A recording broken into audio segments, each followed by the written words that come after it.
மாண்டூக்கிய உபநிடதம். நான் சொன்னேன், ஈசாவாசியத்தை நீங்கள் படித்தால் அதன் மூலம் அறிந்து கொள்வது தன்னலம் துறப்பது, பிறர் நலம் காப்பது, தியாக வாழ்வை மேற்கொள்வது. அதற்கு தான் அந்த உபநிடதம்.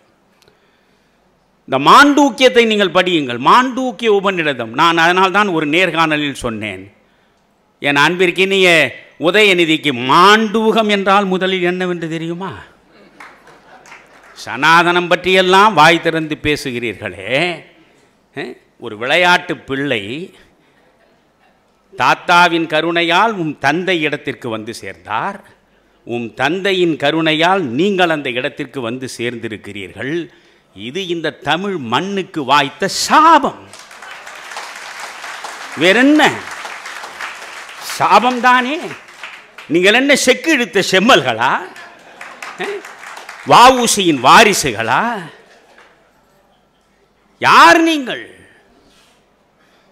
இந்த தேசம் விடுதலை பெறுவதற்காக தமிழ்நாட்டில் இந்த தேசிய நெருப்பை கனலாக கொழுந்து விட்டு எரிய செய்தவர்கள் 3 பேர். ஒருவன் பாட்டு திறத்தாலே வையகத்தை பாலித்திட வந்த பாரதி, இன்னொருவன் அழுகிய நிலையிலேயும் பாரதியின் பாடல்களை தெரு தெருவாக பாடி பாடி தேசப்பற்றை வளர்த்தெடுத்த சுப்பிரமணிய சிவம், இன்னொருவர் செக்கிழுத்த செம்மல் வஉசி. நீங்கள் வஉசியை போன்று செக்கிழுத்தீர்களா? இந்த தேசத்திற்கு நீங்கள் செய்தது என்ன? இந்த தேசம் உங்களுக்கு எல்லாவற்றையும் கொடுத்திருக்கிறது, ஆனால் நீங்கள் எதையுமே இந்த தேசத்திற்கு கொடுத்ததில்லை. இதுதான் உண்மை. எதையுமே நீங்கள் கொடுக்கவில்லை. நீங்கள் என்ன செய்கிறீர்கள்? எல்லாவற்றையும் பிரிக்கிறீர்கள். மதத்தை வைத்து மனிதர்களை பிரிப்பது, இனத்தை வைத்து மனிதர்களை பிரிப்பது, மொழியை வைத்து மனிதர்களை பிரிப்பது, பிரிவு சக்திகளாக, பிளவு சக்திகளாக, வெறுப்பு நெருப்பை வளர்த்தெடுக்கக்கூடியவர்களாகத்தான் இந்த மண்ணில் நீங்கள் கடந்த காலங்களில் அரசியலை செய்து கொண்டிருக்கிறீர்கள், இன்றும் செய்து வருகிறீர்கள். காந்தியம் என்பது அனைவரையும் ஒன்றாக இணைப்பதற்கானது, அனைவரையும் ஒன்றாக இணைப்பது. அதற்காகத்தான் நான் மாண்டூக்கிய உபநிடதத்தை பேசுகிறேன். மாண்டூக்கிய உபநிடதம். மாண்டூகம் என்றால் தவளை. இவையெல்லாம் எப்பொழுது பிறந்தன? 3000 ஆண்டுகளுக்கு முன்னாலே. புத்தன் 2600 ஆண்டுகளுக்கு முன்னால் பிறந்தான். புத்தனே இந்த உபநிடத கருத்துக்களுக்கு எதிராகத்தான் அவன் பேசுகிறான் என்றால் அவனுக்கு முன்னாலே உபநிடதங்கள் இருந்தன. சாங்கிய யோகத்தை முழுமையாக பயின்று சாங்கிய யோகத்தின் செல்வாக்கை நீங்கள் புத்த மதத்தில் பார்க்கலாம், புத்தருடைய சிந்தனைகளில் பார்க்கலாம். அப்படி என்றால் ஒரு 3000 ஆண்டுகளுக்கு முன்னாலே இந்த பிறந்த உபநிடதம் மாண்டூக்கியம். மாண்டூகம் என்றால் தவளை. மாண்டூகம் என்றால் தமிழில் தவளை. ஏனது மாண்டூக்கிய உபநிடதம் எனப்படுகிறது? யோசியுங்கள். தவளை ஒரு ஆண்டில் 9 மாத காலம் சேற்றில் புதையுண்டு கிடக்கும். குளத்திலும் குட்டையிலும் அடியாழத்திலே அது புதையுண்டு கிடக்கும். 9 மாதம் யாருக்கும் தெரியாமல் அடியாழத்தில் புதையுண்டு கிடக்கும் அந்த தவளை மழை காலத்தில் மட்டும்தான் வெளியே வந்து சத்தம் எழுப்பும். புரிகிறதா? அதுபோன்றுதான் இந்த மண்ணுக்கான வாழ்வியல் பேருண்மைகளை வகுத்து கொடுப்பதற்காக புறப்பட்ட முனிவர்கள் முழுவதுமாக தங்களை அரண்யங்களிலே போய் தனிமைப்படுத்திக் கொண்டார்கள். எந்த கானகத்தில் எவன் இருப்பான் என்று யாருக்கும் தெரியாத நிலையில் தன் அடையாளத்தை இழந்து தன் இருப்பிடத்தை துறந்து தனித்து தவமியற்றி நெடுங்காலம் தவமியற்றிய நிலையில் அவர்களுக்குள்ளே வந்து சேர்ந்ததே அந்த ஞானம். அந்த ஞானத்தை பிறகு மக்களுக்கு வழங்கி அவர்களை மேன்மைப்படுத்த வேண்டும் என்பதற்காக பலகாலம் தனித்து கிடந்தவர்கள், பலகாலம் தனித்து தவம் இருந்தவர்கள் தாங்கள் பெற்ற அனுபூதியை மற்றவர்களுக்கு வெளிப்படுத்தி அவர்களுக்கு வழிகாட்ட வேண்டும் என்று வருகிறார்கள் வெளியே.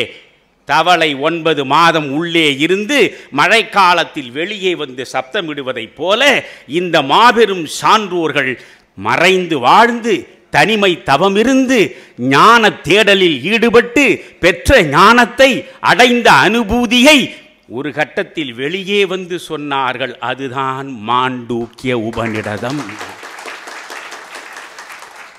அந்த மாண்டூக்கிய உபநிடதம் அதன் முழு தாற்பயம் என்ன? ஒன்றுமில்லை, எல்லாமே ஒன்றுதான். மாண்டூக்கியம் சொல்வது வேறொன்றுமில்லை, எல்லாமே ஒன்றுதான். பொதுவாகவே வேதங்களும் உபனிஷதங்களையும் வைத்துக்கொண்டு நாம் பார்த்தால் அவை எவற்றை வைத்துக்கொண்டு ஆய்வு நடத்துகின்றன? உலகம், உயிர் இரண்டையும் படைத்த இறைவன். இறைவன், உலகம், உயிர், இந்த மூன்றை பற்றி ஆய்வு செய்வதுதான் வேதங்கள். இந்த மூன்றை பற்றி ஒரு முடிவுக்கு வர முயன்று பார்ப்பதுதான் உபநிடதங்கள். ஆனால் மாண்டூக்கிய உபநிடதம் என்ன சொல்கிறது? இறைவன் உலகத்தை படைத்தான், உலகத்தில் இறைவன் மனிதனை படைத்தான் என்று பிரித்து பிரித்து பார்க்காதே. இறைவன், உலகம், உயிர்கள் மூன்றுமே ஒன்றுதான். ஒன்றை தவிர வேறு எதுவுமே இல்லை. ஒன்று ஒன்று. அன்பின் உன்னதம் என்பது ஒன்று, ஒருமை. ஔவையார் ஒரு வரி சொல்லவில்லை, ஒன்றாக காண்பதுவே காட்சி. கண்டதெல்லாம் காட்சி அல்ல, அனைவரும் ஒன்றாக நிற்கிற பொழுது உருவாகிறதே ஒரு காட்சி. அதுதான் உன்னதமான உயர்ந்த காட்சி. அப்படி என்றால் இந்த மாண்டூக்கிய உபநிடதம் சொல்வது என்ன? அனைத்தும் ஒன்றுதான் என்கிறது. அனைத்தும் ஒன்று என்றால் அங்கே சாதி ஏது? அங்கே பிரிவு ஏது? அங்கே உயர்வு ஏது? தாழ்வு ஏது? எங்கிருந்து வந்தான் தாழ்த்தப்பட்டவன்? எங்கிருந்து வந்தான் மேற்குலத்தோன்? இறைவனும் உலகமும் உயிர்களும் ஒன்று. இறைவனிலிருந்து உலகத்தையும் பிரிக்க முடியாது, உலகத்திலிருந்து உயிர்களையும் பிரிக்க முடியாது என்ற ஒன்றின் தன்மையை உணர்த்துவதுதான் மாண்டூக்கிய உபநிடதத்தினுடைய மிக முக்கியமான நோக்கம். தைத்திரிய உபநிடதம் இருக்கிறது, படியுங்கள் தயவு செய்து. நான் பிராமணன் என்று சொல்லிக் கொள்வதில் ஒரு பயனும் இல்லை. நான் சூத்திரன் நீங்கள் சொல்லுகிற பாஷையில் பார்த்தால் நான் தான் தேடி தேடி படிக்கிறேன். தைத்திரிய உபநிடதத்தை படியுங்கள். வாழ்க்கை கலையை வகுத்து கொடுத்திருப்பது தைத்திரிய உபநிடதம். நீங்கள் எப்படி வாழ வேண்டும் அவ்வளவு அற்புதமாக வரி வரியாக சொல்வது தைத்திரிய உபநிடதம். ஒரு குரு மாணவனுக்கு விளக்கம் தருவது போன்றுதான் அந்த உபநிடதம் அமைந்திருக்கும். அந்த ஒரு உபநிடதத்தை மட்டும் இன்றைக்கு பிள்ளைகள் படித்தால் ஆசிரியருக்கும் பிள்ளைகளுக்கும் இடையே பிணக்குகள் வருவதற்கும் அவமரியாதைகள் அரங்கேறுவதற்கும் வாய்ப்பே கிடையாது. படித்து படித்து நான் வியக்கிறேன். இவையெல்லாம் 3500 ஆண்டுகளுக்கு முன்னால். நான் என்ன சொல்கிறேன்? நீங்கள் மனுஸ்மிருதியை பிடித்து கொண்டு பேசுகிறீர்கள். மனுஸ்மிருதி எவ்வளவு மோசமானது!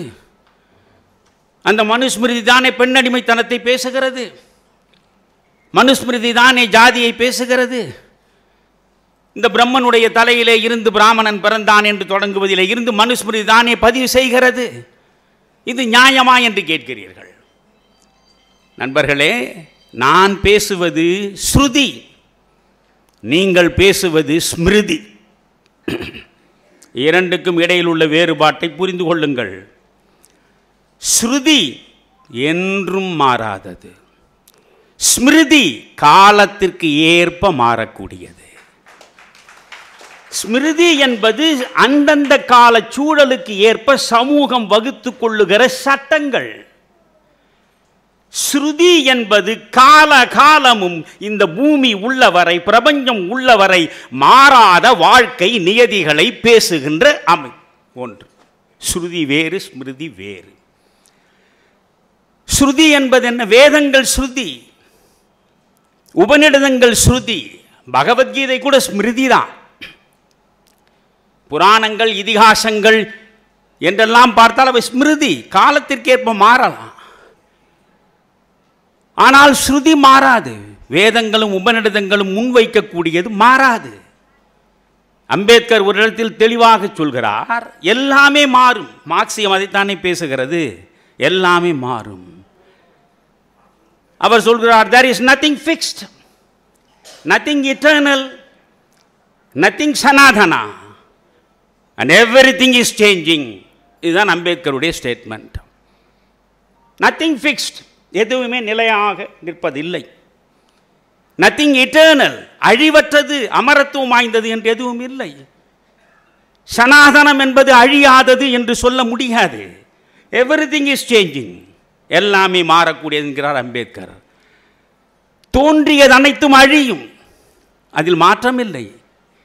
ஆனால் உண்மை என்பது என்ன? நேற்று ஒன்றாகவும் இன்று ஒன்றாகவும் நாளை ஒன்றாகவும் நிறம் மாறினால் அதற்கு பெயர் உண்மை அல்ல. உண்மை என்றைக்கும் உண்மையாகவே நிலைத்து நிற்கும். அந்த உண்மைதான் கடவுள். அந்த கடவுளை பேசுவதுதான் சனாதனம்.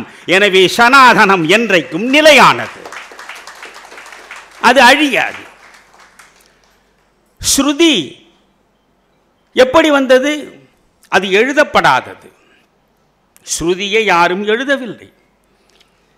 வானவீதியில் வந்து சேர்ந்த காற்று அன்றைய மகா முனிவர்களின் காதுகளிலே விழுந்து அவை கொடுத்த அனுபூதியின் விளைவாக வெளிப்பட்டவைதான் ஸ்ருதி.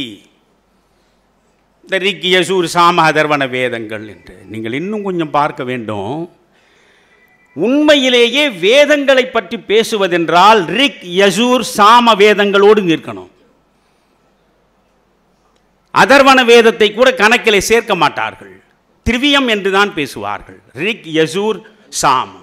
ஏன் அதர்வனத்தை பேசவில்லை என்றால் அதர்வண வேதத்தில் உன் பகைவனை அழிப்பதற்கு என்ன செய்யலாம் என்பது உட்பட பேசுகிறது. சனாதனம் எவனையும் அழிப்பதற்கு எதையும் பேசுவது கிடையாது. நம் பகைவனாக இருந்தாலும் அவனை திருத்த முயல்வோமே தவிர அவனை வருத்த முயல மாட்டோம். எனவே இந்த மூன்று தான் முக்கியம். இது என்ன காற்றிலே இருந்து வந்ததா? என்னையா கதை விடுகிறீர்கள்? இதைத்தான் இவர்கள் பேசிக்கொண்டிருக்கிறார்கள். நான் ரொம்ப பணிவோடு கேட்கிறேன். இயேசு செல்லுகிற இடமெல்லாம் பின்னாலே பெரும்பாலான மக்கள் ஆயிரக்கணக்கில் போகிறார்கள். ஒரு பாலை பெருவெளியில் ஆயிரக்கணக்கான மக்கள் இருக்கிறார்கள். அந்தி மறைந்து இரவு அப்படியே கவிகிறது. இயேசுவின் சீடர்கள் சொன்னார்கள், உங்களுக்கு பின்னாலே இப்படி ஆயிரக்கணக்கான மக்கள் வந்திருக்கிறார்கள். இவர்கள் பசியை எப்படி ஆற்றுவது என்று எங்களுக்கு புரியவில்லை. எங்களிடம் இருப்பது 5 அப்பங்களும் கொஞ்சம் மீனும் தான். இந்த 5 அப்பங்களையும் கொஞ்சம் மீனையும் வைத்துக்கொண்டு எல்லாருடைய பசியையும் ஆற்ற முடியுமா? உடனே இயேசுநாதர் அதை இப்படி கொடுங்கள் என்கிறார். அவர்கள் கொடுத்த 5 அப்பங்களையும் மீனையும் வாங்கிக் கொள்கிறார். விண்ணை நோக்கி விழியை உயர்த்துகிறார். தேவனை நெஞ்சிலே நினைக்கிறார். இறைவனை போற்றுகிறார். பிறகு சீடரும் கொடுக்கிறார். இதை கொண்டு போய் அனைவருக்கும் பகிர்ந்து கொடுங்கள் என்கிறார். விவிலியம், பைபிள் சொல்கிறது 5 அப்பங்களும் கொஞ்சம் மீனும் 5000 பேருக்கு பரிமாறப்பட்டன. 5000 பேரும் பசியாறிய பின்பும் 12 கூடைகளில் எஞ்சிய துண்டுகள் நிரப்பப்பட்டன என்பதை நீ ஏற்றுக்கொள்வதென்றால், காற்றின் மூலமாக எங்களுக்கு செய்தி கிடைத்தது என்பதை நீ ஏன் ஏற்க மறுக்கிறாய்? கடல் மீது இயேசு நடந்தார் என்பதை நீ ஏற்றுக்கொள்வது என்றால், காற்றின் மூலமாக வந்து சேர்ந்ததுதான் ஸ்ருதி என்று நாங்கள் சொல்வதை நீ ஏன் ஏற்க மறுக்கிறாய்? கன்னி மேரிக்கு பிறந்தவர்தான் கர்த்தர் என்பதை நம்பினால்தான் நீ கிறிஸ்துவன். படிக்கவே தெரியாத உம்மி நபிகளார். உம்மி என்றால் எழுத படிக்க தெரியாதவர். அப்படி உம்மியாக இருந்த நபிகளார் ஹீரா மலைக்குன்றில் போய் தனியாக அமர்ந்து சிந்தனையில் ஆழ்ந்து பல நேரங்களில் இருக்கிற பொழுது விண்ணிலே இருந்து ஜிப்ரீல் என்கிற இறை வானவர் வந்து அவர் முன்னாலே காட்சி தந்து ஓதுவீராக என்கிறார். எனக்குத்தான் எழுத படிக்க தெரியாதே, நான் எப்படி ஓதுவது? ஓதுவீராக என்றும் இரண்டாவது முறையும் சொல்கிறார். நபிகளார் தயங்குகிறார். ஓதுவீராக என்று மூன்றாவது முறையும் சொல்லுகிற பொழுது அவர் மூலமாகத்தான் இறைவன் கடைசி இறை தூதர் என்று இஸ்லாம் பேசுகிறது நபிகள் பெருமானை. அவர் மூலமாக ஒரு நாள் அல்ல, குருட்சேத்திரம் 18 நாள் போரில் அதற்கு முன்னாலேயே பகவத்கீதை எப்படி சொல்லப்பட்டது? அதுவும் குருட்சேத்திரத்திலே போய் சொல்லப்பட்டது என்று கேட்கிறாயே. 23 ஆண்டுகள் இறைவாக்காக நபிகளார் மூலம் இறக்கி வைக்கப்பட்ட வசனங்கள் தான் இஸ்லாமினுடைய மறையாக வேதமாக இருக்கக்கூடிய திருக்குர்ஆன். நான் அதை ஏற்றுக்கொள்கிறேன், நான் அதை சந்தேகிக்கவில்லை. கர்த்தர் கன்னி மேரிக்கு பிறந்தார் என்றால் நான் அதை சந்தேகிக்கவில்லை. பெர்னார்ட் ரசல் ஒரு முறை அழகாக சொன்னார், all religions are based only on faith. அவ்வளவுதான். நம்பிக்கையின் மீதுதான் எந்த மார்க்கமும் கட்டப்பட்டிருக்கிறது. நம்பிக்கை நீங்கள் பெறவில்லை என்றால் நீங்கள் ஒரு மதவாதியாக ஒரு சமயவாதியாக இருப்பதற்கு சாத்தியமே இல்லை. கன்னிமேரிக்கு இயேசு பிறந்தாரா என்று கேள்வி கேட்டால் நீ கிறிஸ்துவன் இல்லை. மண்ணிலிருந்து நபிகளார் விண்ணேற்றம் கொண்டாரா? விண்ணேற்றம் நிகழ்ச்சி இருக்கிறது பாருங்கள். அதை நீங்கள் சந்தேகித்தால் இஸ்லாமியராக இருக்க முடியாது. நான் எப்படி பார்க்கிறேன்? பைபிளை நான் பல முறை வாசிக்கிறேன், நாளையும் வாசிப்பேன். பைபிளில் இருக்கக்கூடிய மலை பொழிவை நெகிழ்ந்து நெகிழ்ந்து வாசிப்பேன். இயேசுவின் மலைப்பொழிவை திரும்ப திரும்ப வாசித்ததன் விளைவாகத்தான் நானே கிறிஸ்துவனாக விரும்புகிறேன் என்று சொல்லி மகாத்மா காந்தி தென்னாப்பிரிக்காவில் இருந்த தன்னுடைய வழக்கறிஞர் அலுவலகத்தில் இயேசுவின் படத்தையே மாட்டி வைத்தார். அந்த அளவுக்கு மலைப்பொழிவு மகாத்மாவை ஈர்த்தது. பிறகுதான் அவர் யோசிக்கிறார், இவையெல்லாம் இந்து மதத்தில் இல்லையா? நாம் மதம் மாறித்தான் தீர வேண்டுமா என்று யோசித்து இந்து மதத்திற்குள்ளே போகிற பொழுது இவையெல்லாம் ஏற்கனவே நான் இருக்கக்கூடிய இந்து மதத்திலேயே இருக்கிற நிலையில் நான் எதற்கு மதம் மாற வேண்டும் என்ற புரிதல் காந்திக்கு வருகிறது. ஆனால் காந்தி கிறித்துவத்தை படிக்கவில்லை. மலைப்பொழிவை நான் படிக்கிறேன். நண்பர்களே, தன்னுடைய 63வது வயதில் நபிகளார் கஸ்வா என்கிற ஒட்டகத்தின் மீது ஏறி அமர்ந்து நராஃபத் என்கிற பாலை வெளியில் தனக்கு முன்னாலே கூடியிருந்த 1,24,000 சீடர்கள் வெள்ளாடை உடுத்து நிற்கிறார்கள். 1,24,000 பேருக்கு முன்னால் இந்த கஸ்வா என்கிற ஒட்டகத்தின் மீது அமர்ந்து இறுதி உரை நிகழ்த்துகிறார். அதுதான் அவருடைய இறுதி உரை 63வது வயதில். நான் அதை படிக்கிறேன். வட்டி வாங்காதே, பழிக்கு பழி என்று புறப்படாதே, உன்னுடைய மனைவியை நீ நேசி, அன்பு செய். உனக்கு உன் மனைவியின் மீது உரிமைகள் இருப்பதைப் போலவே அந்த மனைவிக்கும் உன் மீது உரிமைகள் இருப்பதை மறந்து விடாதே.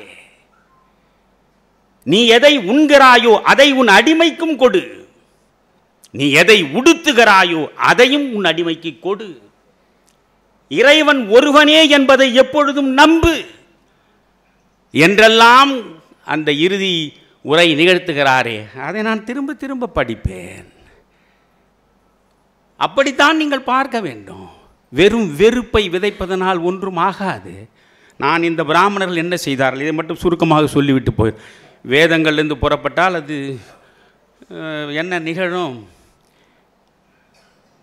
மகாபாரதத்தில் வந்து சக்கர வியூகத்துக்கு நடுவே உள்ளே நுழைய தெரிந்து பிறகு வெளியே வராமல் அங்கேயே சிதைந்து போன அர்ஜுனனுடைய மகன் அபிமன்யு கதையாக போய்விடும். அவ்வளவு விவகாரங்கள் இருக்கின்றன. ஆனால் நீங்கள் பிராமண குலத்தில் பிறந்திருக்கிறீர்கள், பெருமைப்படுங்கள்.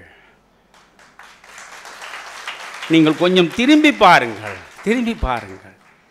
நீங்கள் தமிழை வளர்த்தவர்கள் தானே திராவிட இயக்கம். நான் இன்றல்ல, கருணாநிதி இருக்கிற பொழுது நான் என் இளமையில் 20-25 வயதிலேயே கருணாநிதிக்கு திறந்த மடல் எழுதியவன் நான், கருணாநிதிக்கு அனுப்பியவன் நான். நான் அதிலேயே தெளிவாக எழுதியிருக்கிறேன், தமிழை நீங்கள் வளர்க்கவில்லை, தமிழால் நீங்கள் வளர்ந்தீர்கள். நாராய் நாராய் செங்கால் நாராய் நீயும் நின் மனையும் தென்திசை குமரி ஆடி வடதிசைக்கு ஏகுவீராயின் எம்மூர் சத்தி முற்ற வாவியுள் தங்கி பேழையுள் கிடக்கும் பாம்பென உயிர்க்கும் ஏழையாளனை கண்டனம் எனுமே. முழு பாட்டை நான் சொல்லவில்லை. அந்த அப்படி வறுமையில் வாடி வாடி தமிழை வளர்த்தது கூட்டம் வேற. அவர்கள் வளர்த்து வைத்த தமிழை சொல்லி சொல்லி பிழைக்கின்ற கூட்டம் வேற. நான் கேட்கிறேன், தமிழ் இலக்கியத்தை மட்டுமே வைத்துக் கொண்டு ஆய்வு செய்வோமா? தமிழுக்கு புதிய உயிரும் உருவமும் உள்ளடக்கமும் கொடுத்த முதல் கவிஞன் யார்? பாரதியை விட்டால் வேறு எவனை உங்களால் சொல்ல முடியும்? கேடு தட்டி போன பாதையிலேயே தொடர்ந்து நடந்து கொண்டிருந்த இலக்கியத்திற்கு புதிய உருவம், புதிய உள்ளடக்கம், புதிய உத்தி, புதிய மொழி, புத்துயிர் கொடுத்தவன் பாரதி இல்லையா? அதுபோல உங்களில் யாரையாவது சொல்ல முடியுமா? பாரதியை ஏற்றுக்கொண்டு கனக சுப்புரத்தினம் பாரதி தாசனானார். தாசன் என்றால் அடிமை. நான் பாரதிக்கு அடிமை என்றான். திராவிடர் கழகத்திலே இருந்த பட்டுக்கோட்டை அழகிரியிலிருந்து அன்பழகன் வரையில்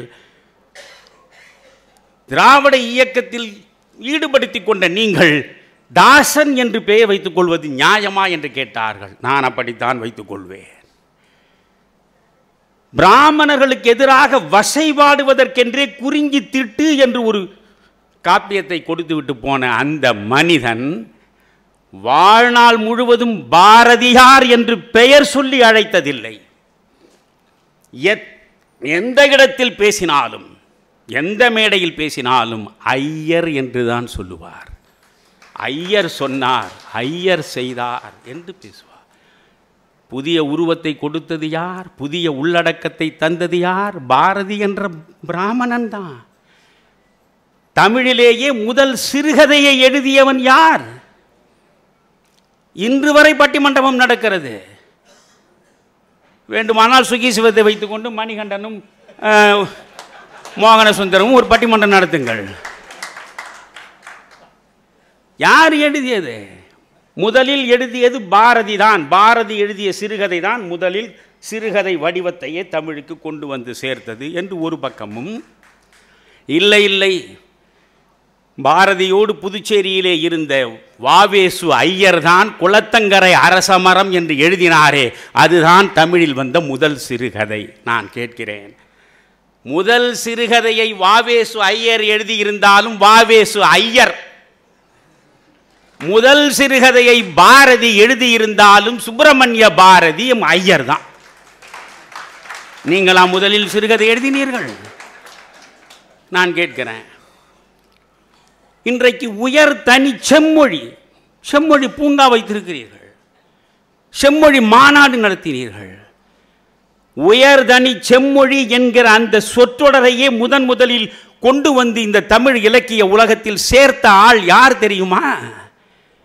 இது உதயநிதிக்கு தெரியுமா? இல்லை ஸ்டாலினுக்கு தெரியுமா? அவருக்கு பின்னாலே பரிவாரமாக சுற்றி சூழக்கூடிய மனிதர்களுக்கு தெரியுமா? மாசுவுக்கு தெரியுமா? அறநிலையத்துறைக்கென்றே வானத்திலே இருந்து அவதாரம் எடுத்து வந்து சேர்ந்திருக்கிறாரே ஒரு மனிதர், அவர்களெல்லாம் இவையெல்லாம் இவர்களுக்கு தெரியுமா? இவர்களெல்லாம் தெரியுமா? அதனால்தான் நான் ஒரு நேர்காணலில் கூட சொன்னேன், இவர்களெல்லாம் அரியாசனத்தில். ஏன் காரணம்? அரியாசனம். எவனுக்கு எந்த திறமை இருக்கிறது, எவனை எங்கே வைக்க வேண்டும் என்று அரியாசனம் இருக்கிற வரையில் இந்த அரியாசனம் இவர்களுக்கு போய் சேருவதுதான்.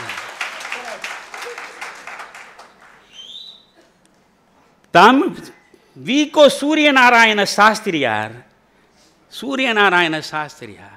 33 வயதில் கண்மூடி விட்டான் ஐயா. அவன் அந்த சூரியநாராயண சாஸ்திரி தான் வடமொழி கலக்காமலேயே தனித்தமிழில் எழுதவும் பேசவும் முயன்ற பிதாமகன். அந்த மனிதன் தான் சூரியநாராயண சாஸ்திரி என்பதை பரிதி மார் கலைஞன் என்று பெயரை மாற்றிக்கொண்டார். சூரியன் என்றால் பரிதி, நாராயணன் என்றால் திருமால் மால், புரிகிறதா? சாஸ்திரி என்றால் கலைஞன், பரிதி மார் கலைஞன்.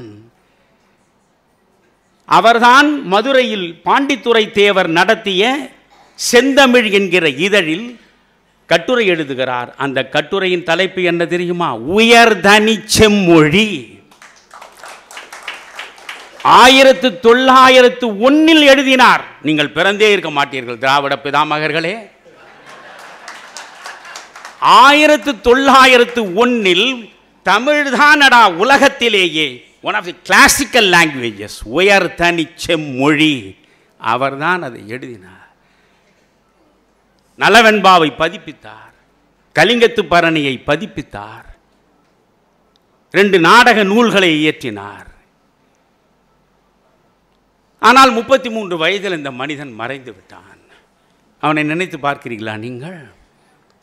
சரி, இது உயர்தனி செம்மொழி என்று எதை வைத்து சொல்கிறீர்கள்? இங்கேதான் புறநானூறு இருக்கிறது, இங்கேதான் நெஞ்சை அள்ளும் சிலப்பதிகாரம் இருக்கிறது, இங்கேதான் மணிமேகலை இருக்கிறது என்று நீள முழங்குகிறீர்களே. தமிழ் தாத்தா ஊவே சாமிநாத ஐயர் மட்டும் இல்லாமல் போயிருந்தால் இவை அனைத்துமே கரையானுக்கு சென்று போய் சேர்ந்திருக்குமே. யோசிக்கிறீர்களா நீங்கள்? யோசிக்க யோசிக்க உங்கள் பெருமை உங்களுக்கு முதலில் புலப்பட வேண்டும். தமிழில் 5 பெருங்காப்பியங்கள் என்கிறோம். 5 பெருங்காப்பியங்கள் என்ன? சிலப்பதிகாரம், மணிமேகலை, சீவக சிந்தாமணி, வளையாபதி, குண்டலகேசி. சிலப்பதிகாரமா சிறப்பதிகாரமா சிறப்பதிகாரமானே தெரியாது. கும்பகோணம் கல்லூரியில் உவே சாமிநாத ஐயர் அங்கே தமிழாசிரியராக இருக்கிற பொழுது அங்கே கும்பகோணத்தில் முன்சீப்பாக பதவி வகித்தவர் சேலம் ராமசாமி முதலியார் என்பவர். அந்த சேலம் ராமசாமி முதலியாரிடம் ஒரு சுவடி இருந்தது. அந்த சுவடி தமிழ் தாத்தா ஊவேசாவின் கண்ணில் பட்டுவிட்டது. பிரித்து படித்து பார்த்தார். அதுதான் சீவக சிந்தாமணி. வெறும் சுவடியாக இருந்தது. அதை எடுத்தார். அது சமண காப்பியமாக இருக்கிறது.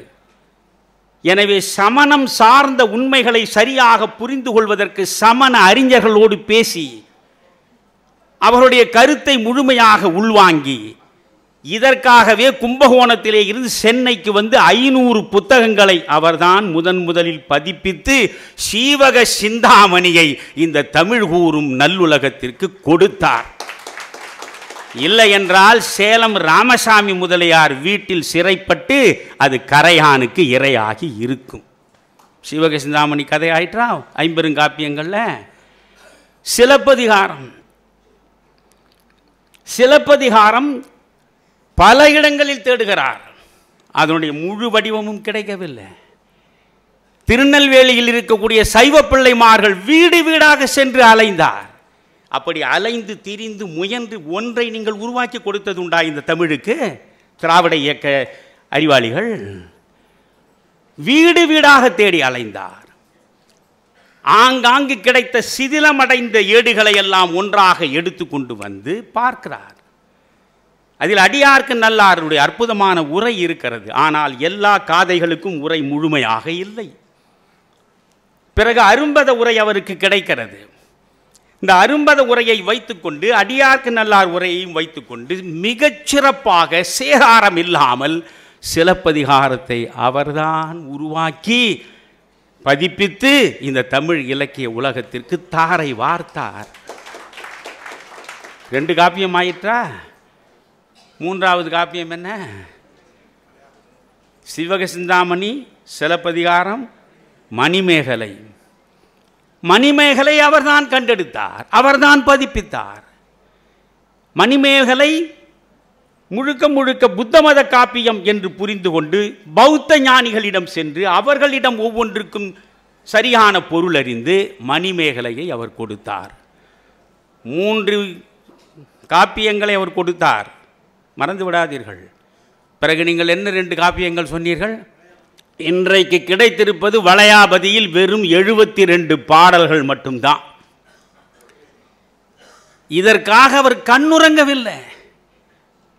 நீங்கள் ஊவேசாவுடைய என் சரித்திரத்தை தயவு செய்து ஒவ்வொருவரும் படிக்க வேண்டும் ஐயா, ஒவ்வொருவரும் படிக்க வேண்டும். அதில் சொல்கிறார், தருமபுர ஆதீனத்திற்கு நான் சென்றிருந்த பொழுது என் விழிகளில் பட்டது இந்த வளையாபதி. பிறகு நான் இதை எப்படியாவது புத்தகமாக்கிவிட வேண்டும் என்று முயன்ற பொழுது அந்த வளையாபதி கைக்கு கிடைக்கவே இல்லை. இதற்காக நான் பல காலம் வருந்தினேன் என்கிறார். ஆங்காங்கு உரை மேற்கோள்களாக காணப்பட்டவற்றை ஒன்றாக சேர்த்து எடுத்தபோது வளையாபதியில் 71 பாடல்கள் தான் கிடைத்தன. இதைவிட மோசம் அடுத்து குண்டலகேசி. வளையாபதி சமண காப்பியம், குண்டலகேசி புத்தமத காப்பியம். இந்த குண்டலகேசியில் இப்பொழுது இருக்கக்கூடிய பாடல்கள் வெறும் 19 பாடல்கள் தான், வெறும் 19 பாடல்கள். யோசித்து பாருங்கள். பாளையாம் தன்மை செத்தும், பாலனாம் தன்மை செத்தும், காளையாம் தன்மை செத்தும், காமுறும் இளமை செத்தும், மீளும் இவ் இயல்பு மின்னே மேல் வரும் மூப்பும் ஆகி நாளும் நாள் சாகின்றோமால் நமக்கு நாம் அழாததென்னே. என்ன பாடல் அது! நாம் எல்லாம் என்ன நினைக்கிறோம்? ஒரு நாள் பிறக்கிறோம், ஒரு நாள் இறக்கிறோம். அடே மடையா, நீ ஒவ்வொரு நொடியும் இறக்கிறாய். பாலையாக இருந்தாயே, சின்னஞ்சிறு குழந்தையாய் கடைசி வரை இருந்தாயா? பாலையாம் தன்மை செத்தது. பாலனானாயே, பாலனாகவே இருந்தாயா? பாலனா செத்தாயே. காளையானாயே, காளையாக இருந்தும் செத்தாயே. காமுறும் இளமை கொண்டு அலைந்தாயே, அந்த இளமையோடு உன் வாலிபமும் செத்தது. மேல் வரும் மூப்புமாகி வயோதிகத்தில் முடிந்த போது நீ சாவதாக நினைக்கிறாய். ஒவ்வொரு நாளும் சாகிற நீ உன் சாவுக்கு நீ அழாமல் ஏனடா பிறர் சாவுக்கு அழுது கொண்டிருக்கிறாய்? படிக்கும்போது எனக்கு எவ்வளவு வலிக்கும். 19 பாடல்களில் இந்த ஒரு பாடல் குண்டலகேசியில் இருக்கிறதே. அப்படி என்றால் இந்த குண்டலகேசி முழுவதுமாக கிடைத்திருந்தால், குண்டலகேசி முழுவதும் கிடைக்கவில்லை. காரணம், ஊவேசா கைக்கு வந்து சேரவில்லை. வளையாபதி கிடைக்கவில்லை முழுமையாக, காரணம் ஊவேசாவுக்கு வந்து சேரவில்லை. அப்படி என்றால் இந்த ஊவேசாவுக்கல்லவா நீங்கள் ஒவ்வொரு ஆண்டும் திருவிழா நடத்த வேண்டும், தமிழர் திருவிழா. யோசியுங்கள். வரிசையாக சொன்னால் நேரம் போய். படைப்பிலக்கிய உலகத்தில் எந்த பகுதி எடுத்தாலும் உங்களை சார்ந்தவர்கள் தான் சாதித்திருக்கிறார்கள். அந்த சாதனைகளை எல்லாம் சொல்லவே உங்களுக்கு தெரியவில்லையே. பிரச்சனையே அங்கேதான் இருக்கிறது. என் குலப்பெருமையை நான் அறியாமற் போனால் அதைவிட பாவம் உலகத்தில் வேறு எதுவாக இருக்க முடியும்? அதனால் தானே உங்களை அவர்கள் ஏமாற்றுகிறார்கள். பொதுவாகவே வரையப்பட்டிருக்கிற ஒரு சித்திரம் என்ன? பிராமணர்களா, பயந்தாங்குள்ளிகள், அப்பாவிகள் என்று நினைக்கிறார்களே. நீங்கள் வீரம் செறிந்த மனிதர்கள் என்பதை முதலில் நிரூபிக்க வேண்டுமென்றால் நான் சனாதனிதான். சனாதனம் என்பது உலகத்தில் உள்ள அத்தனை ஆன்மாக்கள். ஒரே வரி சொல்லி முடிக்கிறேன். எது சனாதனம்? வேதம் சொல்வதைத்தான் சொல்கிறேன், உபனிஷதம் சொல்வதைத்தான் சொல்கிறேன். எது சனாதனம்? உலகத்தில் உள்ள எல்லா உயிர்களையும் தன்னுள் காண்பதும், உலகத்தில் உள்ள எல்லா உயிர்களிலும் தன்னை காண்பதும் ஒருவனுக்கு வாய்த்து விட்டால் அவன்தான் சனாதனி. அதை சொல்வதுதான் சனாதனம். எனவே நான் ஒரு சனாதன இந்துவாக இருப்பதில் பெருமிதம் கொள்கிறேன். இந்த சனாதனத்தின் வேறாக இருக்கக்கூடிய வேதங்களையும் உபனிஷதங்களையும் அன்று தொடங்கி இன்று வரை போற்றி பராமரித்த இந்த பிராமண குலம் செழித்தோங்க வேண்டும் என்பதற்காக நான் நெஞ்சம் நிறைந்த மகிழ்ச்சியையும் நன்றியையும் வெளிப்படுத்தி விடைபெறுகிறேன். வணக்கம்.